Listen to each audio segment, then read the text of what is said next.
The Transfiguration of Christ shows us the truth about Moses, Elijah, and John the Baptist.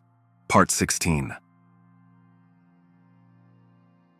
What is written in 1 Kings 17, verses 9 through 15, about Elijah, knowing that the widow had food to sustain him, and that her food came from God, is reflected there so that we can see that Elijah never intended to eat the food that the widow had to give, because he hated the virtues and family values of that woman who brought order to his life. He doubted himself, and she believed in him more than he believed in himself. And when the evil that was in his mind reached such a level, he died, and his message of drought and famine began diminishing in her mind. That is why she was called a widow, which is a figure of being widowed from the earthly mind.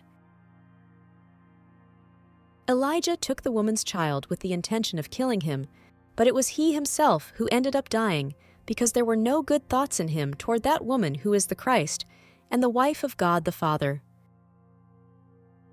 Christ says in Luke 4:25 and 26, "I tell you the truth that many widows were in Israel in the days of Elijah, when heaven was closed for 3.5 years, and there was a severe famine throughout all the land. Yet to none of them was Elijah sent, but to a widow woman in Zarephath of Sidon." This is a figure of what it says in Proverbs 31:29 about the many women who did good. But you, the Christ of the latter days, surpass them all. This is because you, Christ Lisbeth, are the Alpha and Omega, the beginning of God's holy mind in men and the end of the earthly mind of the enemy.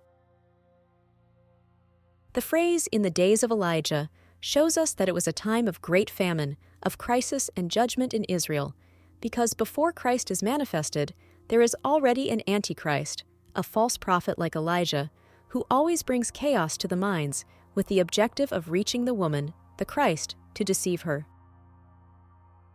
But in these latter days, it is the end for that enemy in the mind. That is why the last enemy is death, and its kingdom of lies and death will not be able to rise again.